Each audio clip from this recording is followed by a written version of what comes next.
రంగాలు. విజయవాడలో కేంద్ర మంత్రి నిర్మలా సీతారామన్ మీడియాతో మాట్లాడుతున్నారు. ఇప్పుడు లైవ్ చూద్దాం. ఇవ్వడానికి ఒక పథకం కింద మేము అందరం అన్ని రాష్ట్రాలకి వెళ్తున్నాం. నిన్న నేను తమిళనాడులో ఉన్నాను, ఇవాళ ఆంధ్రప్రదేశ్.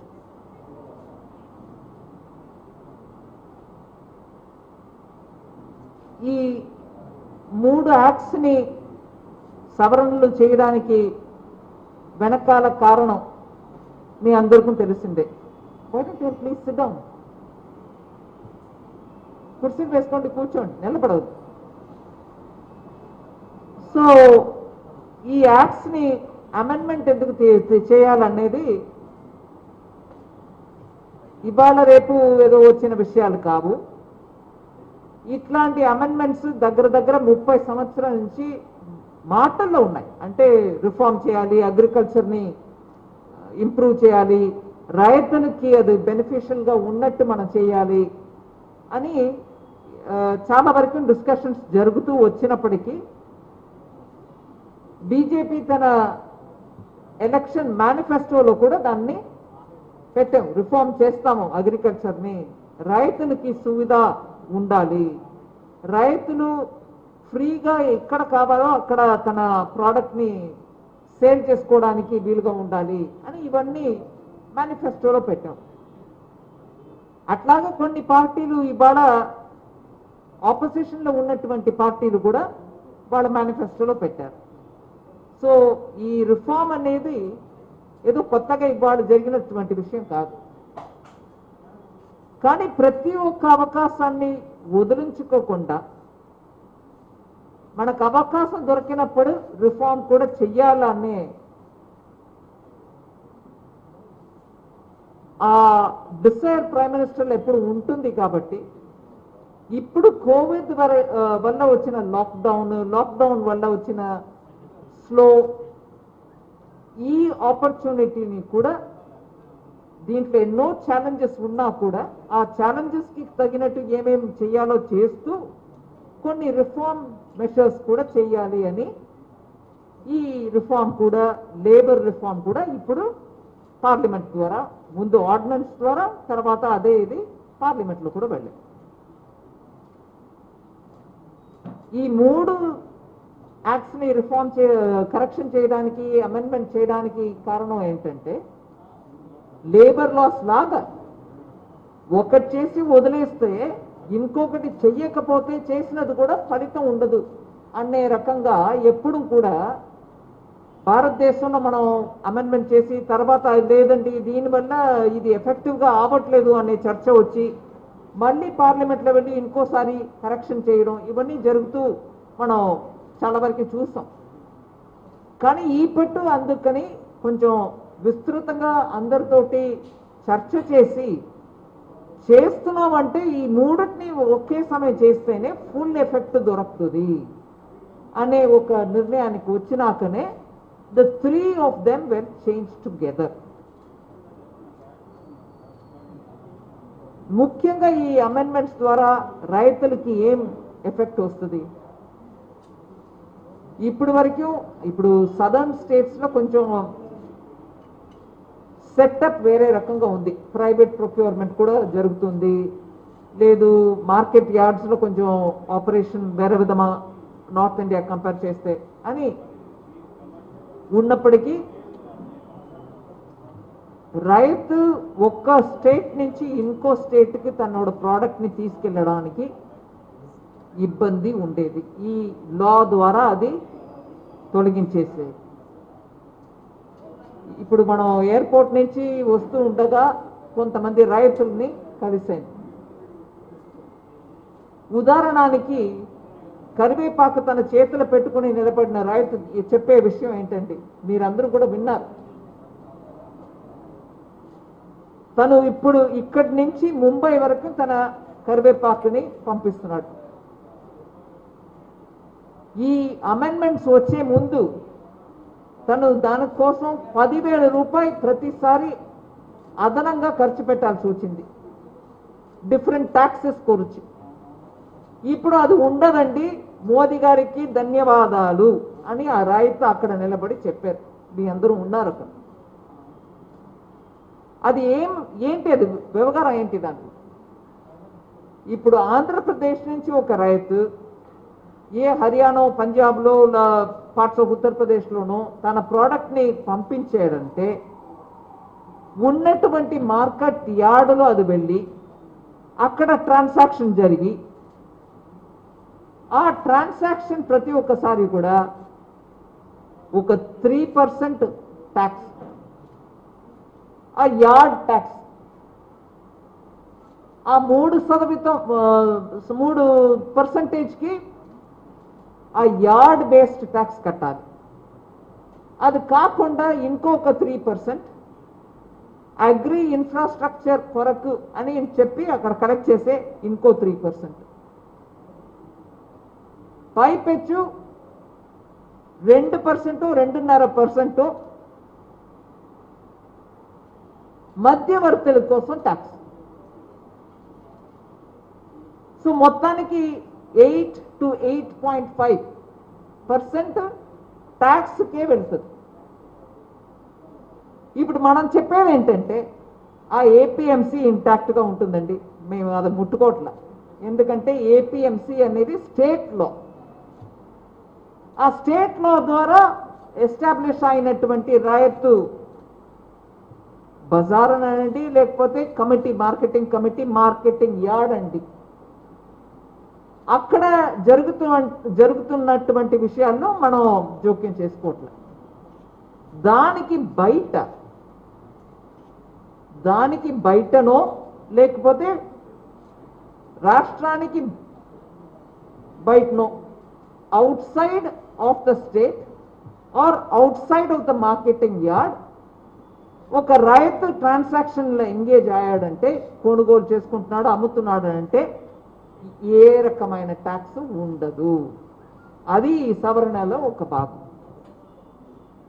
అందువల్ల ఏమవుతుంది, ఈ కరివేపాకు రైతు చెప్పినట్టు ఇక్కడ నుంచి ఒక చోటుకు పంపిస్తే అక్కడ ఉన్న వాళ్ళకి అమ్మితే అతని మీద వేరే ఏ రకంగా ట్యాక్స్ ఉండదు.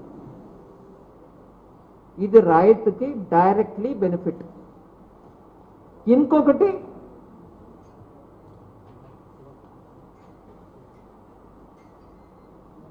ఇప్పటి వరకు ఎంఎస్పి, మినిమం సపోర్ట్ ప్రైస్, మీరు చూస్తే 2014 నుంచి ఇవాళ వరకు వరి లేకపోతే గోధుమ ఈ రెండిటికే ఎంఎస్పి అనే పరిస్థితి లేకుండా వాళ్ళకు కూడా ఇచ్చి, అది కాకుండా ఎంఎస్పి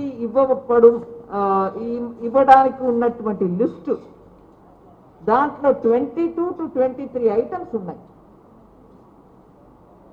ఆ 22 to 23 ఐటమ్స్ కి ఇప్పుడు ముందు ఉన్నటువంటి కాంగ్రెస్ ప్రభుత్వం, యూపీఏ ప్రభుత్వంలో ఎక్కువ వరి, గోధుమకి ఇచ్చారు. అందువల్ల యాక్చువల్లీ స్పీకింగ్ మీరు చూస్తే పప్పులో నువ్వులు, వేరుశనగలు ఇట్లాంటిది మెల్లగా కల్టివేషన్ ఏరియా తగ్గించింది. ఎందుకంటే అందరూ చూశారు ఎంఎస్పి వరికి ఎక్కువ ఇస్తున్నారు లేకపోతే గోధుమకి ఇస్తున్నారు అన్నప్పటికీ అందరూ అక్కడ వెళ్ళారు. కానీ తను ముందు కల్టివేట్ చేస్తూ ఉన్నటువంటి కోర్స్ గ్రెయిన్స్, జొన్న, మొక్కజొన్న ఇట్లాంటివి వదిలేసుకొని వరి, గోధుమ పంట ఎక్కువైంది. మేము అంటున్నాం, మీరు 2014 నుంచి ఇవాళ వరకు లిస్టు తీసి చూస్తే మోదీ గారు గెలిచి వచ్చినప్పటి నుంచి నువ్వులైనా, వేరుశనగలైనా, రాగి, millets, jowar, course grains cultivation కు కూడా ఎంఎస్పి ఇవ్వడం మొదలైంది. ఊరికే ఇవ్వడం మాత్రం కాదు, కొనుగోలు కూడా ఎక్కువ అయింది. సో వరి, గోధుమ, ఇతర రకాల పప్పులు, నువ్వులు లేకపోతే గ్రౌండ్ నట్స్, ఆయిల్ సీడ్స్ ఇవన్నిటికి కొనుగోలు ఎక్కువైంది. దానికి ఇచ్చిన రేటు ఎంఎస్పిలో పెంచారు. అది ఇప్పుడు కంటిన్యూ అవుతుంది. రెండో విషయం అది. మూడవది, టమాటాలు లేకపోతే కాయగూరలు ఇది పండించే రైతులకి రేటు గిట్టుబాటు ధర కూడా దొరకకపోతే మనం ఎన్నోసారి చూస్తున్నాం, మాకు గిట్టుబాటు ధర దొరకలేదండి ఏం అక్కర్లేదని రోడ్డు మీద విసిరేసిపోయే కాలం మనం చూసాం. దానివల్ల దేశానికి నష్టం. ఎందుకంటే దానివల్ల ఒకటి జనానికి వెజిటబుల్ దొరికేది, రెండు ఎక్కువ కల్టివేషన్ ఉన్నప్పుడు దాన్ని ప్రాసెస్ చేసి ప్రాసెసింగ్ ద్వారా వాల్యూ అడిషన్ తీసుకొస్తే ఎకానమీకి అది కూడా మంచిదే. అంటే టొమాటోలు ఎక్కువ వస్తే దాన్ని తీసుకెళ్ళి టొమాటో కెచప్ సాసో చేస్తే కూడా ఆ యూనిట్స్లో ఉద్యోగాలు దొరుకుతాయి, ఆ ప్రోడక్ట్కి సెపరేట్గా మార్కెట్ ఉంది, లేకపోతే మనం విదేశాల నుంచి ఇంపోర్ట్ చేయాల్సి వస్తుంది.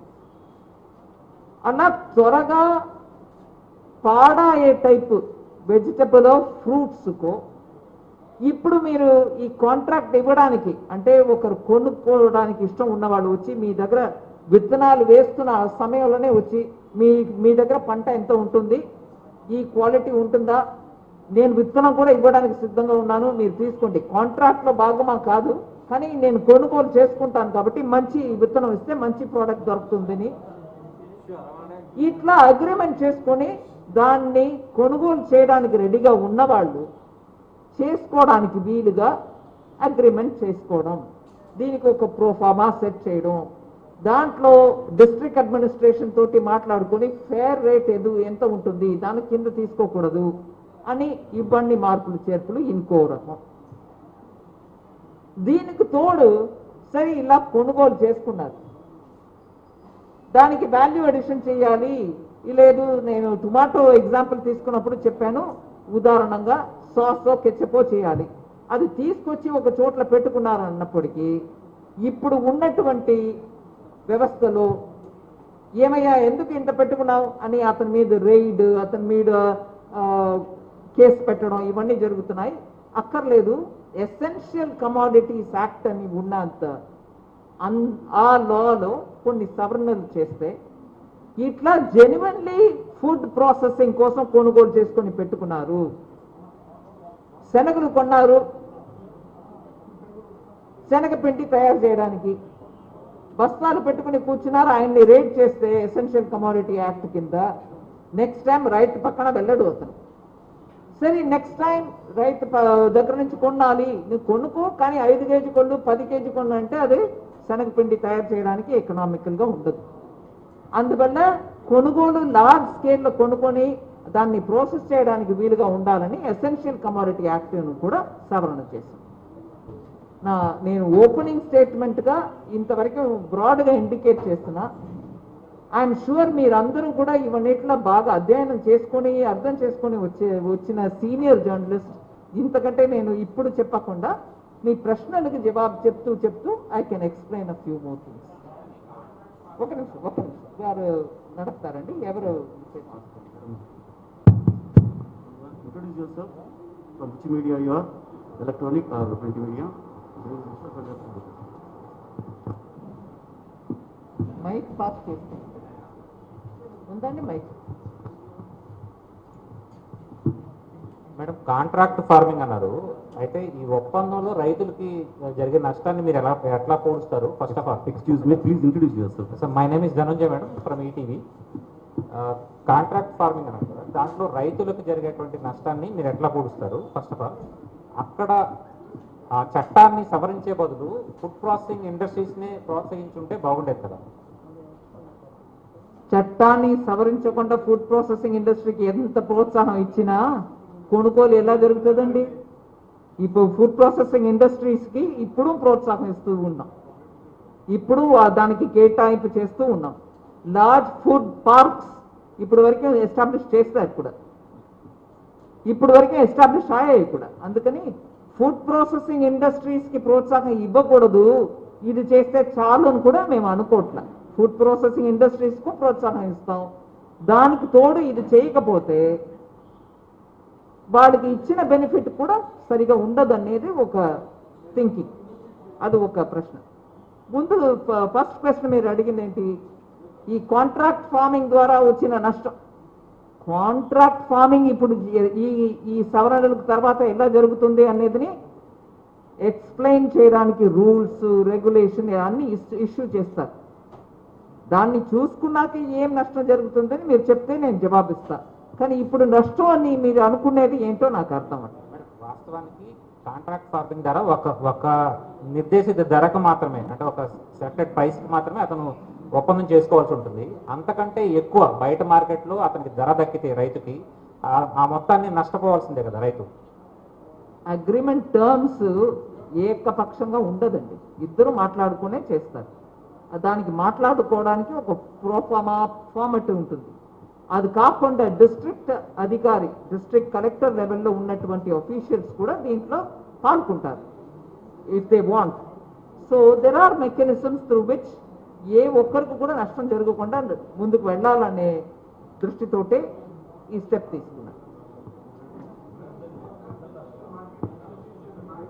I repeat once again, please introduce yourself. Excuse me. Please introduce yourself from which media. మీరు ఇంట్రొడ్యూస్ చేసుకోండి, మీరు ఎవరని. Gopai from Times of India. So when marketing is allowed, activity is allowed outside the market committees, what happens to the marketing committees? Will they survive? How can they survive when the marketing buying activity for corporate center market outside? So obviously marketing committees will get no chance to survival. That's because you assume that there's something not very good there. If they also becoming robust, if they also respond to the needs of the farmers, and if they also provide equally attractive options to the farmer, why should you presume that they won't last?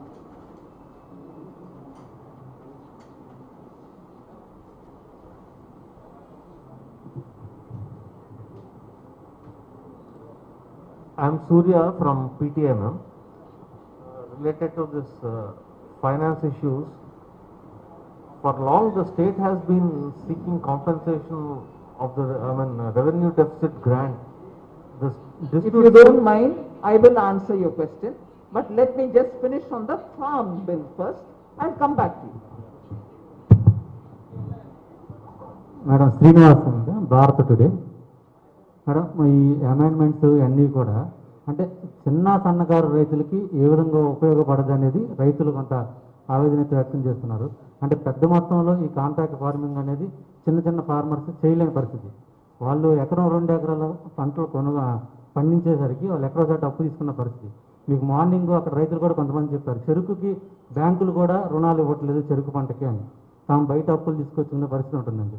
అంటే ఇన్ని amends చేసినప్పటికీ కూడా చిన్న సన్నగారు రైతులకి ఎటువంటి ఉపయోగం లేదనేది ఒక వాదన.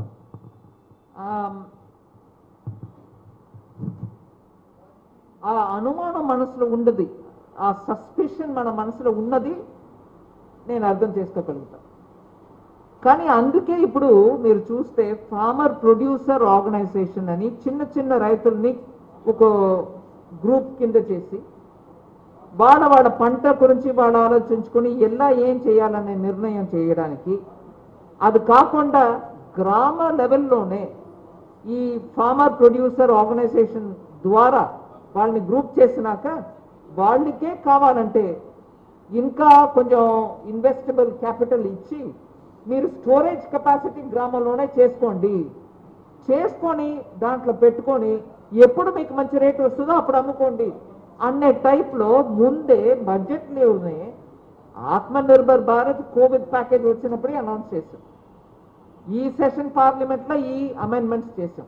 కానీ ఈ రెండింటికి ముందు బడ్జెట్లోనే మనం క్లియర్గా FPO storage capacity 10,000 FPOs form చేయడానికి అనౌన్స్మెంట్ కూడా చేశాం. చిన్న రైతుల్ని ఒక గ్రూప్ కింద చేసి వాళ్ళ ద్వారా వాళ్ళ కెపాసిటీని ఇంక్రీజ్ చేయడానికి, దానివల్ల వారు బేరం చేసుకోవడానికి వాళ్ళకి బలం వస్తుంది అనే స్టెప్ ఆల్రెడీ తీసుకున్నాం.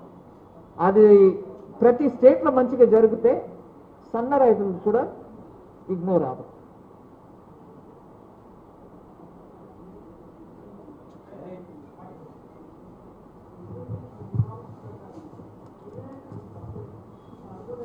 రిస్ట్రిక్ట్ చేసే అవకాశం ఉందా పంటని? అంటే జస్ట్ లైక్ మళ్ళీ ఒకసారి చెప్పండి. My name is Mukkanti. Act table ఏదైతే ఈ 3 అమెండ్మెంట్స్ ప్రకారం చేస్తే దేశవ్యాప్తంగా ఈ కల్టివేషన్లో అంటే డిమాండ్ అండ్ సప్లై ఆధారంగా అంటే కొన్ని పంటలకి సపోజ్ ఎగ్జాంపుల్ టొబాకో బోర్డ్ కంట్రోల్లో ఒక పరిమితి ఉంటుంది, ఆ పరిమితికి మాత్రమే కల్టివేషన్ జరుగుతుంది. సో అక్కడ ఒక డిమాండ్ సప్లైకి ఆధారం. మిగతా ఈ పంటలన్నింటిలో డిమాండ్ సప్లై లేకపోవటం వల్ల ఫార్మర్స్ నష్టపోతున్న పరిస్థితులు సీజన్ డిమాండ్ బట్టి అట్లాంటివి కూడా ఇందులో బ్యాలెన్స్ చేసే అవకాశం మన ఉంటుంది ఈ రిఫార్మ్స్లో. అది లేనప్పుడు మరలా ఎవరు ఇష్టం వచ్చినటువంటి పంట వాళ్ళు వేసే అవకాశం ఉంటుంది. మీరు ఏమనుకోవద్దు, కొంచెం వివరంగా చెప్తాను. మీ అసంప్షన్ ఏదైతే ఉందో అదే మీరు ఒకసారి ఆలోచించుకోవాలి. ఇప్పుడు టొబాకో మనం చేస్తున్నట్టు మిగతా పంటని కూడా రెస్ట్రిక్ట్ చేయండి అని చెప్పడం కరెక్ట్ కాదు. ఎందుకంటే టొబాకో రెస్ట్రిక్షన్ ఎందుకు? ఫైనల్ కన్సంప్షన్లో హెల్త్ ఇంపాక్ట్ ఉంది కాబట్టి దాన్ని రెస్ట్రిక్ట్ చేస్తుంది. కానీ మిగతా క్రాప్స్ ఎంతకంత కల్టివేట్ చేస్తున్నారు రైతు అంతకంత దానికి మార్కెట్ యాక్సెస్ ఇంక్రీజ్ చేయాలి, దానికి వాల్యూ అడిషన్ తీసుకురావాలి. ఇవన్నీ చేస్తే రైతుకి దొరికే డబ్బు ఎక్కువ దొరకడానికి ఆస్కారం ఉంది అనే దానికోసం ఈ స్టెప్స్ తీసుకుంటున్నాం. ఇప్పుడు టొబాకోని కంట్రోల్ చేసినట్టు వరిని కూడా కంట్రోల్ చేయండి అని అంటే వీలవు. అది కాదు. అక్కడ ఎంతకంత వరి పంట మంచిగా వచ్చి దొరుకుతుందో దానికి సరి అయిన రేట్ ఇచ్చి కన్స్యూమర్కి కూడా బియ్యం తక్కువ రేటు రావడానికి పాసిబిలిటీ ఉంది. అది మాత్రం కాదు, వాల్యూ అడిషన్ చేయడానికి మనకు ఆస్కారం ఉంది. So restriction is not the objective.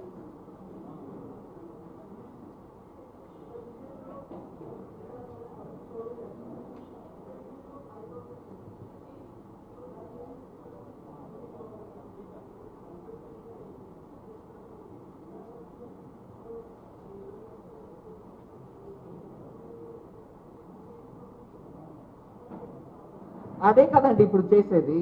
ఇప్పుడు మీరు ఎగుమతి చేయాలంటే కూడా మీకు ఫ్రీడమ్ ఉంది, లేదా ఆన్లైన్ ప్లాట్ఫామ్ ద్వారా. నేను ఇదే ఉదాహరణ 2 సార్లు ముందు కూడా చెప్పాను. గుంటూరు మిర్చి దానికి ఉన్నట్టు మార్కెట్ డిమాండ్ ఇప్పటి వరకు మనం కంప్లీట్గా యూటిలైజ్ కూడా చేయలేదు అనేది నా ఆరోపణ. నార్త్లో గుంటూరు చిల్లీకి మంచి మార్కెట్ ఉన్నా కూడా మనం యాక్సెస్ చేయలేకపోతున్నాం.